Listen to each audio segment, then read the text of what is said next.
Hi, everyone. Judge Andrew Napolitano here for Judging Freedom. Today is Thursday, January 23rd, 2025. Colonel Lawrence Wilkerson joins us now. Colonel Wilkerson, my dear friend, it's always a pleasure. Thank you for joining us. My objective in speaking with you today is to lead up to the question of whether Donald Trump can tame the State Department, you being an expert on the State Department, but a couple of preliminary questions before we get to that one. President Trump threatened President Putin yesterday, saying things like he's ruining Russia if he doesn't come to the negotiating table and negotiate sincerely with President Zelensky. I'll impose more sanctions. These comments have been met in the Kremlin with laughter. Does the president of the United States know what he's talking about when it comes to Putin and Russia and sanctions? I listened to those remarks, Judge, and one of the things that struck me was how badly informed, apparently, he is either by his own intelligence team, and every president has such an instrument, or by the official intelligence team, either outgoing or incoming. He couldn't even get the casualties in the war right. And he certainly didn't have an visceral appreciation of just how badly Ukraine is doing and how successfully Russia is performing at this particular moment. I mean, he said things like Putin is destroying Russia by the war. Yeah. I mean, in fact, Russia is in better state economically, culturally, politically, even militarily than it was 2.5 years ago. Certainly militarily. And I would say that as for example, in 1865, the world was looking at us with 1 million men who were battle hardened and well-trained and had proven themselves on the battlefield and worrying about where we might send those men next. That's what I would be thinking about Vladimir Putin and the Russian army right now, regardless of what else might be impacting him economically or otherwise. He has a thoroughly rejuvenated industrial base, and he has a battle-hardened military. Professor Gilbert Doctorow points out the absurdity of President Trump threatening to impose more sanctions. Apparently, everything is sanctioned except an annual expenditure of about $320 million, a lot of money to you and me and people listening to us, but nothing to governments, for enriched uranium needed by American operators of nuclear power plants. And if the president were to impose a tariff or a sanction on that, some American power plants would have to be shut down. Yes. Does he understand that before he just threatens off the top of his head to enhance sanctions? I doubt he does. But now that you've mentioned it on public television, he probably will find out.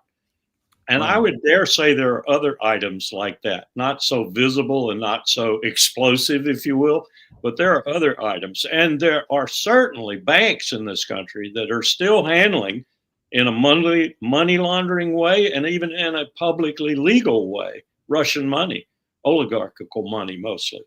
Wow. I remember reading in a local New Jersey newspaper $100,000 worth of Stolichnaya vodka has been sitting in a warehouse at Port Newark since Joe Biden imposed these sanctions 2.5 years ago. I wonder if all that vodka is still there. Let's get up to that warehouse with a truck. Oh, well. These sanctions that we implement across the face of the globe are doing one very destructive to the empire thing. They are causing people to develop not only get-arounds, which they will inevitably do, in the black economy as well as the white economy, the illegal economy, now some $7 to $8 trillion annually, and the actual real legal economy. And these workarounds are producing profits for people who never would have gained profits from them otherwise. And so incentivizing them to do more and their buddies to come along and help. So what we're doing is we're creating a more dramatic power shift towards China than would otherwise be the case. Wow. I hope that he takes wiser counsel before he makes these off the top of his head threats. But here's some counsel that I really hope he does not take. And the same counsel was given by the same person to Joe Biden. And it's just as over the top as it ever was, because this person never seems to learn. I won't even tell you who it is, but you'll know in a heartbeat. Forgive me for adding acid to your stomach after your lunch. Cut number 4, Chris. This war will never end with Hamas in charge of Gaza, right, politically or militarily. Their days are numbered. And the next question for the world is, what do we do about the Iran nuclear program? That's where we're going to move to next. There's diplomacy. There's a 1 in a trillion chance you'll degrade the Iranian nuclear program through diplomacy. There's a 90% chance you'll degrade it through military action by Israel, supported by the United States. So the next topic I will be engaging in with President Trump is to take this moment in time to decimate the Iran nuclear program, because they're so exposed. What does that mean? Help Israel deliver a knockout blow. What does that mean? You're going to urge him to have Israel bomb Iran's facilities that are underground and would require U.S. military support to actually be effective? I'm going to urge the decimation of the Iranian nuclear program. I don't think diplomacy works. This is a religious Nazi regime. They want to destroy the Jewish state. They want to purify Islam and drive us out of the Mideast. It'll be like negotiating with Hitler. I am hoping there will be an effort by Israel to decimate the Iran nuclear program, supported by the United States. And if we don't do that, it will be a historical mistake. Lindsey Graham's brain, Judge, is as small as Anne Boleyn's breast. That, of course, is the decapitated former wife of Henry VIII, who notoriously complained about what you have just mentioned. Yeah. Interesting comment by, I think it was Thomas Cromwell, speaking to Anne's sister, when Anne's sister told Cromwell that on a daily basis almost, Henry pulled down her frock and kissed her breast. And Cromwell looked silent for a moment and then said something like, fancy that. I fancy that he can find them. Oh, boy. But back to Senator Graham. Does he have President Trump's ear? Does Donald Trump and Marco Rubio take Lindsey Graham seriously? I don't think Graham has talked to Trump. I don't think Trump will want him to talk to him. I think Trump thinks he's probably an idiot, and I agree with him. And here's 2 of the reasons I say that. Zarif gave an interview to Fareed Zakaria at the Davos Forum. You listen to that interview and you know that Donald Trump is already dealing with the Iranians through emissaries, of course, in good offices, not personally, but he will eventually. You also know that Iran is ripe for a deal. Nothing mesmerizes Donald Trump more than deals, the bigger the better, and deals he can get credit for. This will not be the JCPOA. This will be the DJTD, the Donald Trump deal. And it will be better. Zarif said in the interview that they were willing to go further than they went with the JCPOA. But he also said, got to throw all this stuff out. He also said, we are much closer than we were under the JCPOA to making a nuclear weapon, although he quickly added, we don't want to do that. The second reason Graham is an idiot, as I've discussed with you a number of times before, is we cannot destroy with military force their nuclear program unless we invade, root out every limb and branch of it, and probably stay around to make sure they don't reinitiate. You know, the questioner, Margaret Brennan on Face the Nation, interjected a very astute comment, and I don't know that Senator Graham caught it or in the midst of his own rhetoric or even replied to it. She said, do you mean with the assistance of the United States? Because only with the assistance of the United States could you get rid of it root and branch. The same as what you said. The Israelis can't get rid of it root and branch. If the Israelis attack it, it would require American assistance to do that. Donald Trump really want to start a war with Iran after all this bit about him being the world's peacemaker this week? No. I think that is one thing Donald Trump does not want to do categorically, start a war with Iran. And it won't matter what Israel wants. It's what Donald Trump wants in this instance, and he does not want a war. Do you think that the ceasefire is now and transitioning to Hamas and Israel, is a genuine ceasefire or an inauguration week pause? The latter, but it's more complex than that. I think Bibi is in so much trouble. His coalition is in so much trouble.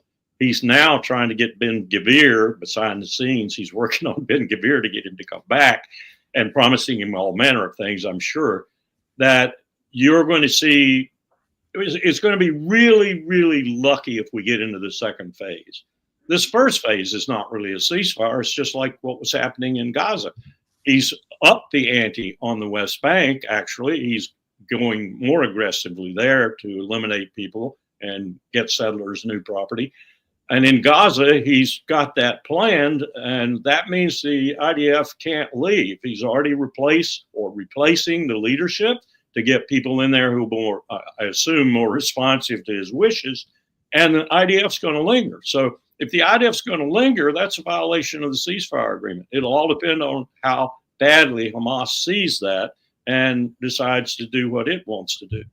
And they are not defeated. They are not defeated. If you look at the ranks of Hamas right now, they are fresh in many respects. They're well trained. They're ready to go again if they have to. They don't want to because they've seen the destruction they brought on the Palestinian people. I saw this stat yesterday from Doctors Against Genocide. Hundreds of children, if not thousands, have no family left. Mom, dad, brothers, sisters are all dead. Other families have been almost completely destroyed. You only have one or two family members left from a family that had 29 or 30 members before the war started. This is a true tragedy in Gaza. And when we get in there, there are going to be some people of this country who understand finally why CNN and MSNBC and other mainstream media outlets have been lying to them, because the disaster will be manifest to their face. Why do you think Trump ran that clip of Jeff Sachs being so harshly critical of Netanyahu, and then made sure that neither Netanyahu nor his wife were at his his inauguration? I don't think Trump likes Bibi at all. I think Trump viscerally dislikes Bibi. He can't, he's got that $100 million in his wallet from Miriam, so he can't say it too outrightly. But I don't think he likes him at all. That doesn't say he's going to be a better person with regard to the Palestinians and their prospects in the future, but it does say that I think Bibi's days are numbered. Very interesting. Mrs. Adelson, who Max Blumenthal refers to as a Mossad agent and asset, was seated right behind Hillary Clinton on the dais. Best view in the House, and we know that the then president-elect, himself made the seating arrangement. There she is, the lady with the clasped hands, Mossad asset and agent, right behind a smirking Hillary Clinton and a smiling Bill. I don't know what Bill or Hillary's got to smile about. Historians are going to treat them dramatically badly, and it'll start probably pretty soon. Usually they let a president die before they really jump in, but this president has got so many sins, and this president's first lady has got so many sins and crimes at their fingertips. Historians will have a heyday recording it over the next 20 years. Colonel, how deep is the neocon culture in the State Department today? I don't think in the vested Foreign Service or even the civil service there's much of that at all. And I think what Marco Rubio, I'm a mixed mind about Marco Rubio, what he said and what he's done so far. Many of the actions he's taken are smart actions. I would have taken them myself had I been appointed to that position. many of the things he said, I completely agree with if he means them the way the narrative depicts them. But there's a tone intent to it, and overall, there's this sort of Christian nationalism aspect, Yes. which really disturbs me. Colonel, I'm an old-fashioned pre-Vatican II Latin Mass attending Roman Catholic, but I am terrified by the Christian nationalism. These people want to take their version of Protestant Christianity and enforce it upon people in the United States, the First Amendment notwithstanding. And their version has no resemblance whatsoever to what Dietrich Bonhoeffer, for example, the German who fought Hitler to the end and died for it, said was Christ's real message. And he said there's one place where he gave that message vividly, the Sermon on the Mount. That's not these people's view of Christ. No. All right, now back to the neocon culture.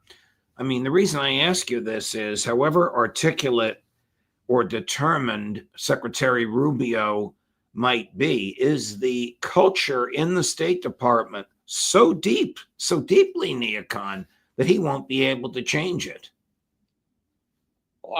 As I said before, I think it's wrong to characterize the Foreign Service or the Civil Service as deeply neoconservative.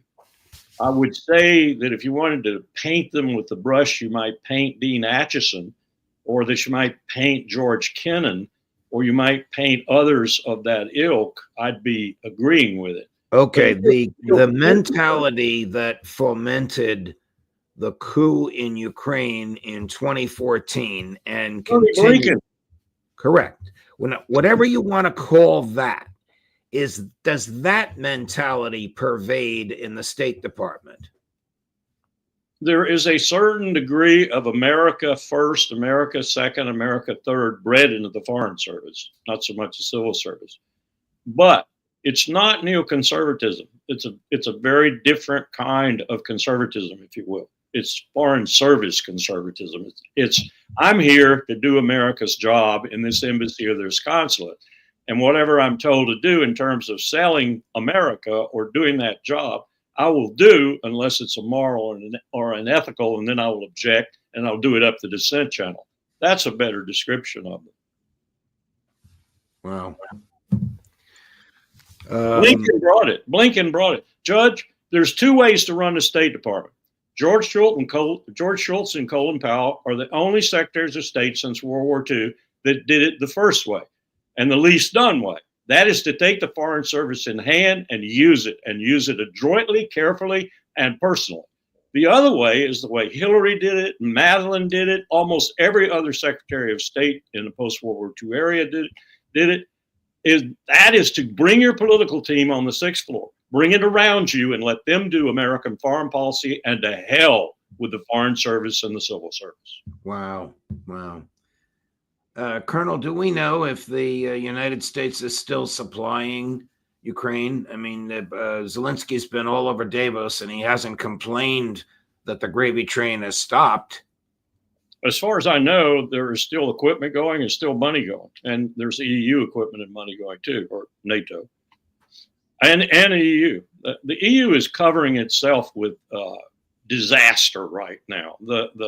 The performance the EU has put on in Romania in trying to get Colin Georgescu unseated from the process of possibly being elected the new leader of Romania and maybe taking Romania out of NATO is disgusting.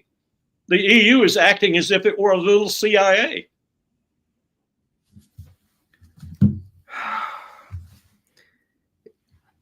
If the United States stops funding Zelensky, what will happen? Does the EU move in or does he collapse? I don't think they have the wherewithal. They will try, probably. They will try. Even Germany might try. I was on a webinar yesterday with a woman who knows Germany pretty well. And she's telling me about, and I'm going to go to a webinar this afternoon at UNC. It's going to be at UNC on the German election. She's telling me about how the coalition might be built. And it was not something I was thinking about, the direction she pointed out. But if the coalition is built the way she's talking about it, with AfD and the Greens and the Christian Democrats having the real power, then we could see a Germany that would think that it needs to take over And that would be, in my mind, a terrible thing to happen to Germany, to NATO, and to Europe. Colonel Wilkerson, always a pleasure, my dear friend. Thank you very much for joining us. Good luck with your webinar. We'll look forward to seeing you next week, my friend. Take care. Okay, bye-bye. Stay warm. And you as well, Colonel. Coming up at 3 o'clock, Professor Mearsheimer. At 4 o'clock, Professor Sachs. At 4:30, Colonel McGregor. Judge Napolitano for Judging Freedom.